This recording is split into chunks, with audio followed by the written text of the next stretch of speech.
उसके अनुसार हम क्या करेंगे, इस फार्मूले के रखेंगे। यदि पहला प्रतिशत हमारा लाभ है तो प्लस रखेंगे, यदि हानि है तो माइनस। उसके बाद दूसरा प्रतिशत देखेंगे हमारा क्या है, यदि लाभ है तो प्लस रखेंगे और यदि हानि है तो क्या रखेंगे। तो पहले देखिए उसको कितने में बेचा जा रहा था, 2 लाख रुपए में। तो यहाँ पर आपका हो जाएगा 2 लाख, ठीक है।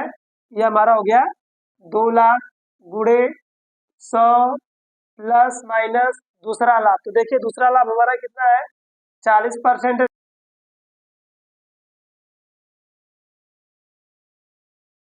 वेलकम बच्चों, आज हम लोग जो है लाभ हानि के दूसरे वीडियो में प्रस्तुत है।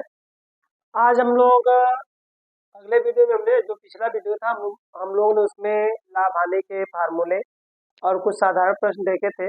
आज हम लोग देखेंगे कि जब कोई वस्तु 2 बार बेची जाए तो ऐसे प्रश्नों को हम किस प्रकार हल करेंगे, ठीक है। यदि कोई वस्तु 2 बार बेची जाए तो ऐसे प्रश्नों को कैसे सॉल्व किया जाएगा। जैसे हमने एक प्रश्न लिया है कि एक घोड़े को 2 लाख रुपए में बेचने पर उसे 25% का लाभ होता है। ये घोड़ा लिया जा रहा है, उसे पहले 25% लाभ पर बेचा जाता है, लेकिन बाद में उसे 25% लाभ पर न बेचकर 40% लाभ पर बेचा जाए तो घोड़े को कितने रुपए में बेचा जाएगा या वह कितने में बिकेगा। या ऐसे कर सकते हैं कि मान लीजिए एक व्यक्ति ने 2 लाख रुपए में एक घोड़ा खरीदा, उसे 25% लाभ पर बेचता है, फिर दूसरा व्यक्ति उसे क्या करता है 40% लाभ पर बेचे, तो उसे कुल कितने रुपए में बेचा जाएगा, ठीक है। यदि ऐसा प्रश्न आता है तो आपका विक्रय मूल्य बराबर आपका फार्मूला होगा या तो उसे कितने रुपए में बेचा जाएगा। तो विक्रय मूल्य बराबर आपका हो जाएगा, विक्रय मूल्य आपका हो जाएगा पहला विक्रय मूल्य, यहाँ पर नया विक्रय मूल्य लिख सकते हैं आप लोग।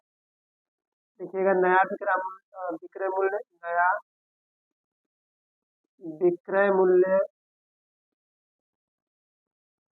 बराबर यहाँ पर हो जाएगा आपका पहले का विक्रय मूल्य,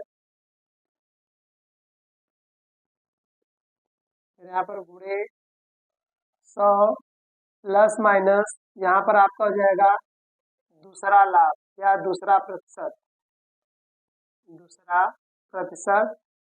फिर यहाँ पर आप करिएगा 100 प्लस माइनस पहला प्रतिशत, ठीक है। आपका फार्मूला हो जाएगा नया विक्रय मूल्य बराबर विक्रय मूल्य गुणे 100 प्लस माइनस दूसरा प्रतिशत, मतलब जो दूसरे प्रतिशत पर हम बेच रहे हैं, फिर आपका बटे में होगा प्लस माइनस पहला प्रतिशत की पहले प्रतिशत हमारा क्या है, लाभ या हानि। उसके अनुसार हम क्या करेंगे, इस फार्मूले के रखेंगे। यदि पहला प्रतिशत हमारा लाभ है तो प्लस रखेंगे, यदि हानि है तो माइनस। उसके बाद दूसरा प्रतिशत देखेंगे हमारा क्या है, यदि लाभ है तो प्लस रखेंगे और यदि हानि है तो क्या रखेंगे, माइनस रखेंगे। तो हमने यहाँ पर ले रखा कि घोड़े को 2 लाख रुपए में बेचने पर हमें क्या हो रहा है 25% का लाभ, ये हमारा पहला प्रतिशत हो जाएगा। फिर कह रहा है कि उसे 40% पर बेचा जाए तो घोड़े को कितने रुपए में बेचेंगे, ये हमारा है दूसरा प्रतिशत। तो आइए इसको सॉल्व करते हैं। तो पहले देखिए उसको कितने में बेचा जा रहा था, 2 लाख रुपए में। तो यहाँ पर आपका हो जाएगा 2 लाख, ठीक है। ये हमारा हो गया 2 लाख गुणे 100 प्लस माइनस दूसरा लाभ। तो देखिए दूसरा लाभ हमारा कितना है 40% है, तो यहाँ पर हम क्या करेंगे प्लस करेंगे क्योंकि लाभ है। तो यहाँ पर 40 हो जाएगा बटे में 100 प्लस पहला प्रतिशत हमारा कितना है 25% है, यहाँ पर हो जाएगा 25। तो इस तरह हमारा हो जाएगा ये 2 लाख गुणते इसको जोड़ेंगे, यह हमारा हो जाएगा 140 हो जाएगा बटे में, अब जोड़ लीजिए यहाँ पर 125 हो जाएगा, ठीक है। 2 लाख हो जाएगा गुणे 140 हो जाएगा बटे में कितना करेंगे आप 125। अब इसको सॉल्व कर लीजिए। 25 से यदि आप कटाते हैं तो 25 5 आपका 125 हो जाएगा, 25 वाटे 200, ठीक है। तो यहाँ पर आपका हो जाएगा ये सीधे सीधे 8000 गुणे 140 बटे में 5। अब 5 से भाग दे लीजिए, यहाँ पर इसको घटाएंगे तो 5 से कम 5 हो जाएगा, 3 बचेगा आपका, 5 छके 30 0 0 1600 हो गया।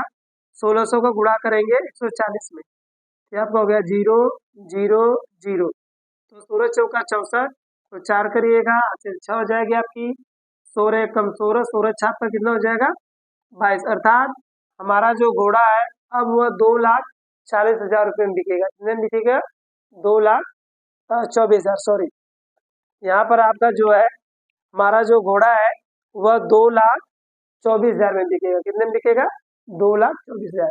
पहले देखिए हम कितने में बेच रहे थे 2 लाख रुपए में बेचने पर हमें 25% का लाभ हो रहा है, लेकिन जब 40% का लाभ लेना होगा तो हम इसी घोड़े को 2,24,000 में बेचेंगे। यदि हम घोड़े को 2,24,000 में बेचते हैं तो हमें कुल 40% का लाभ होगा।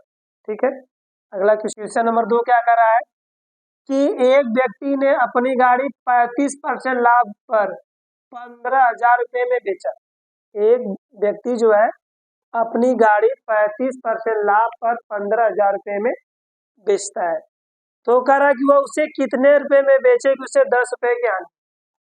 अब वह यदि अपने गाड़ी को 15,000 रुपये में बेचता है तो उसे कुल 35% का लाभ होता है, लेकिन कह रहा है कि अब उसे कितने में बेचे कि 10% की क्या हो जाए हानि। तो इसका आपका हो जाएगा नया विक्रय मूल्य, नया विक्रय मूल्य। देखिए यदि हम नया विक्रय मूल्य निकालते हैं तो सबसे पहले हमें पुराना विक्रय मूल्य मालूम होना चाहिए कि नहीं, जो पहला बेच रहे थे वह क्या है। तो देखिए हम पहले कितने में बेच रहे थे 15,000 रुपये में बेच रहे थे, इसलिए यहाँ पर हमारा हो जाएगा 15,000 रुपये। ठीक है, हम पहले कितने में बेच रहे हैं 15,000 में। यदि 15,000 में बेच रहे हैं तो यहाँ पर करेंगे गुणे 100 प्लस या माइनस, देखेंगे दूसरा लाभ हमारा है क्या। तो देखिए दूसरा लाभ हमारा माइनस में, किसमें है माइनस में, क्योंकि हानि हो रही है। हानि यदि हो रही है तो हम माइनस में रखेंगे, तो दूसरा परसेंट हमारा हानि है, इसलिए यहाँ पर हम क्या रखेंगे -10%। बटे में आएंगे 100 प्लस पहला लाभ, तो पहला लाभ देख रहे हैं हमें कितने में मिला था 35%। सर्वप्रथम इसे 35% लाभ पर हम बेच रहे थे, इसलिए हमारा बटे में हो जाएगा 35। अब इसको सॉल्व करिए, देखिए क्या आता है। तो ऊपर आपका हो जाएगा 15,000, गुणे यहाँ पर माइनस करेंगे तो हमारा 90 हो जाएगा, बटे में हमारा हो जाएगा 135। ठीक है, तो यहाँ पर कटाइए। तो यदि हम कटाते हैं 15 से, यहाँ से 15 कम 15 1,000 हो जाएगा, 15 9 आपका 135 होता है, तो यहाँ पर आपका 135 हो जाएगा। 9 को कटाएंगे 90 से तो 10 होगा, 10 का गुणा करेंगे तो सीधे सीधे 10,000। अर्थात हम गाड़ी को 10,000 रुपये में बेचते हैं तो हमें 10% की हानि होगी। क्या, यदि हम गाड़ी को 10,000 रुपये में बेचते हैं तो हमें क्या होगी 10% की हानि होगी। यदि ऐसा कोई भी क्वेश्चन आता है तो आप इस फार्मूले की सहायता से, जो छोटा सा ट्रिक है, इसके माध्यम से किसी भी सवाल को आप आसानी ढंग से लगा सकते हैं। तो नेक्स्ट क्वेश्चन हम लोग अगले वीडियो में लेकर प्रस्तुत होंगे, तब तक के लिए नमस्कार।